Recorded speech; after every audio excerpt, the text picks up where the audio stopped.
Шаһарымыздағы нөмірі 57-ші мектеп лицейінде қазақ клуб жариялаған қазақ күнтізбесі акциясы аясында жастар арасында ұлттық құндылықтарды насихаттаудың жаңа тәсілдері тақырыбында дөңгелек үстел өтті.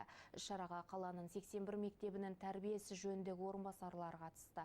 Айта кетейік, жиын облыстық білім басқармасы және білім бөлімінің қолдауымен ұйымдастырылды. Семинар кеңес барысында жиналғандарға қазақ күнтізбесі, тәуелсіздік және жауынгерлік даңқ ленталары, сондай-ақ тәуелсіздік төсбелгісі сияқты жобалар айтылды. Сонымен қатар қаланың 81 білім беру мектебіне рухани құндылықтарды сақтауға және насихаттауға бағытталған қазақ күнтізбелері табыс етілді.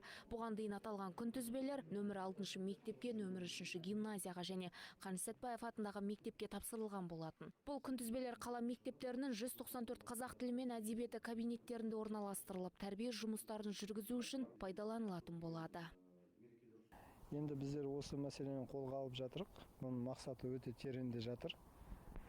Себебі біздер айтамыз ғой, қазақ халқы құндылықтарға, ұлттық құндылықтарға өте бай деп, бірақ ол құндылықтарда бір жүйе, рет болмаса, оны барлығын тұтас қамту мүмкін емес қой. Сондықтан да жүйелі түрде қарастыру мақсатында осы ұлттық күнтізбесін жалпы дүниеге әкеп жатырмыз. Яғни ол ұлттық күнтізбе бойынша әрбір күнде сондай бір құндылықтарды еске алып тұру шаралары қолданылып жатады. Настало время сиять. Вдохновляйся, наслаждайся, мечтай с новой коллекцией. Сондай-ақ келесі оқу жылының басында ұйымдастырушылар қала мектептеріне Қазақстан тарихының 94 кабинетінде орналастыру үшін қосымша күнтізбелерді беруді жоспарлап отыр. Алдағы 2024 жылдан бастап аталған жобамен облыс мектептерін қамтуда назарға алынған. Оғанда осы сыныптарға да біз қазақ күнтізбелерін ұсынатын боламыз.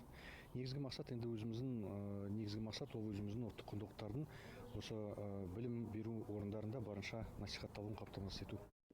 Тағы бір айта кететін жайт, мамыр айының 15 күні қазақ аналары күні, ал 22 мамыр қымыз мұрындық мерекесі атап өтіледі. Бұл даталарда халқымыздың рухани құндылықтарын насихаттауға бағытталған қазақ күнтізбесі аясында жарияланып отыр. Айнұр Шалғынбай, Дастан Шанин, 1 Қарағанды телеарнасы.